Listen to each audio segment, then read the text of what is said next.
Shalom var, shalom, Boker Tov.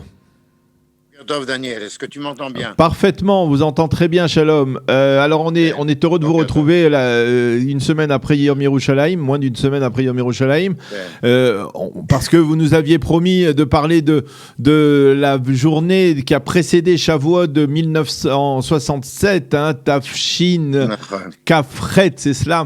Donc le premier jour après la libération de Jérusalem, la réunification de Kafzaïn, pardon.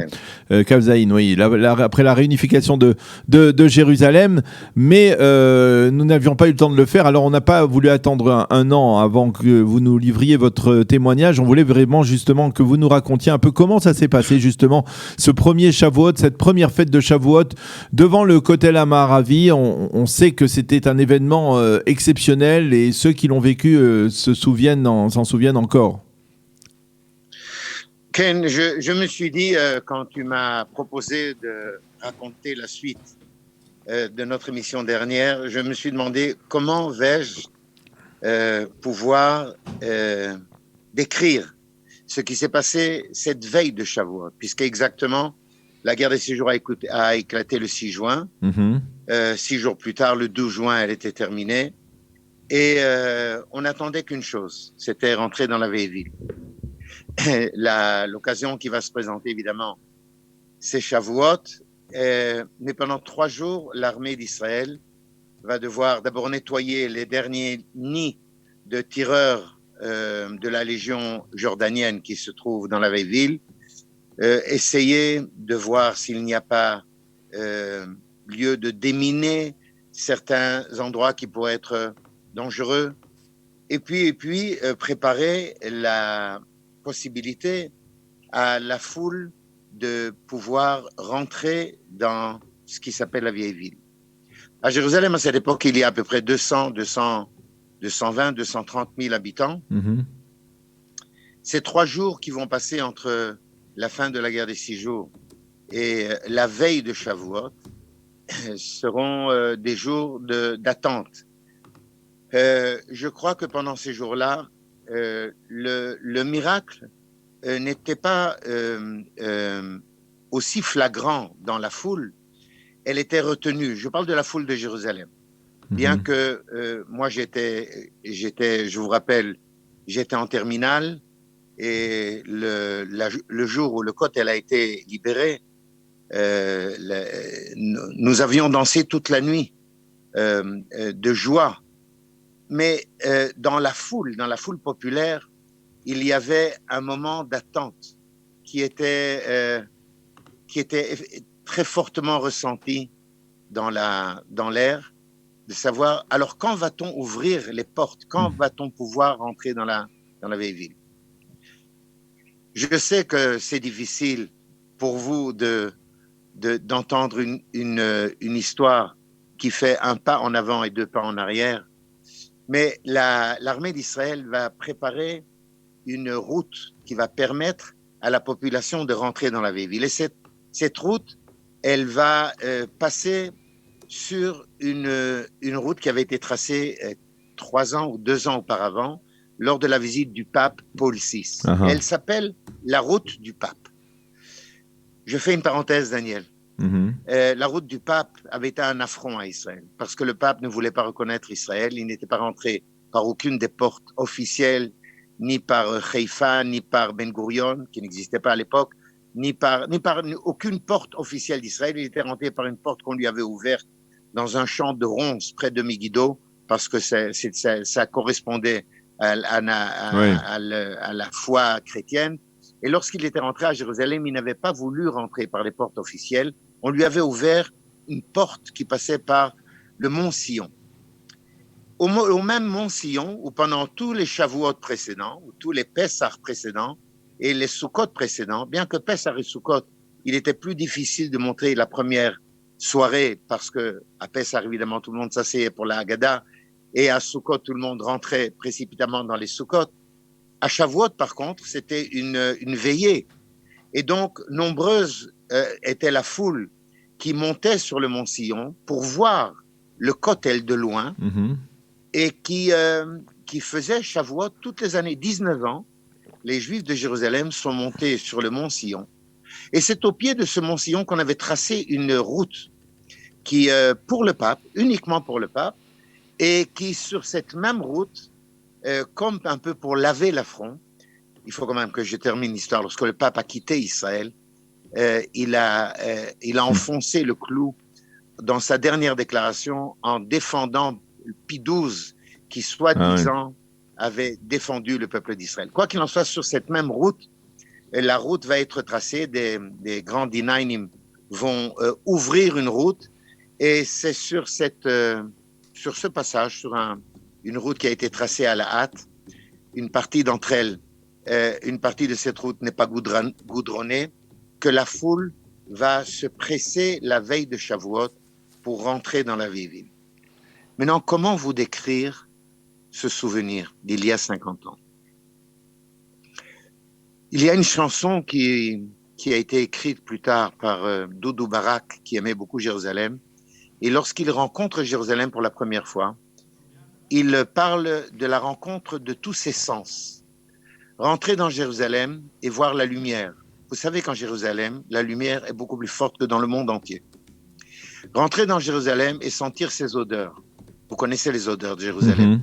C'est les odeurs des vieilles pierres, c'est les odeurs du chouk, c'est les odeurs des fumées, des fours à pitote, c'est les odeurs des plantes, beaucoup de jardins à Jérusalem, le jasmin.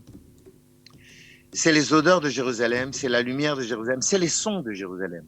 C'est les sons des prières, des synagogues différentes, et même des religions différentes, le muezzin, les cloches. Rencontrer Jérusalem au travers de tous ses sens. Je voudrais essayer de vous faire partager avec vous la rencontre de la veille de Shavuot avec tous les sens. Tous les sens qui, en une fois, s'étaient éveillés. Je ne pourrais m'empêcher. Je fais un pas en avant, je fais 2 pas en arrière. Les semaines qui avaient précédé ce jour-là où les portes ont été ouvertes, j'avais essayé de vous le raconter la dernière fois, mais je ne pourrais pas ne pas y revenir. Le sentiment qui a précédé ces semaines est un sentiment de Shoah. C'est un sentiment de Shoah parce que la planète entière avait laissé tomber les réclamations et les demandes d'aide de la part de l'État d'Israël. Tous les pays arabes, jusqu'à l'Irak. La Jordanie avait ouvert ses portes aux blindés irakiens, le Liban, la Syrie, la Jordanie, l'Irak, le Yémen, l'Égypte, l'Arabie saoudite, tout le monde était uni pour la guerre sur Israël. On avait préparé des milliers de sacs pour enterrer des gens à la hâte. Le Rav Kook disait que le sentiment qui animait Israël à cette époque était comme une crainte qui a fait que le peuple entier s'est recueilli dans la crainte, dans la peur et dans la prière. Et tout ça, ça a explosé dans une joie qui, comment la décrire? Vous savez, je me suis dit ce matin, si je dois la décrire, je dirais à Daniel et je dirais aux auditeurs, emporté par la joie. Pas emporté par la joie uniquement, et sans honte, je dirais, emporté par la foule. Parce qu'une joie qui est une joie individuelle est une joie qui peut être partagée, parfois elle peut être incomprise par d'autres. Lorsqu'il y a une foule entière qui a un sentiment d'être sortie de la détresse et qui en une fois a vu le miracle et qui peut se permettre d'exprimer sa joie sans honte. Mais ça, il faut comprendre. Vous vous souvenez que je vous avais dit qu'on avait pratiquement pendant des années tout fait pour éviter de nous mesurer avec Jérusalem du temple d'Israël.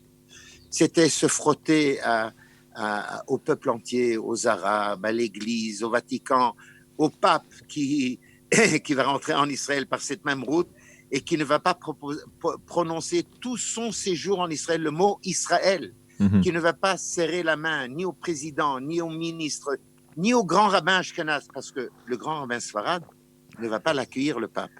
Il va dire, moi, je vais accueillir le pape, il vient à Jérusalem, il n'a qu'à venir me saluer à moi. C'est toute cette sensibilité que nous avions et qui était cachée, et qui en une fois explose. Et dans cette foule, qui se trouve dans cette foule? Alors c'est ça, d'où venaient ces Israéliens? Ils venaient de tout le pays, ils sont venus de Jérusalem? Ils venaient de tout le pays.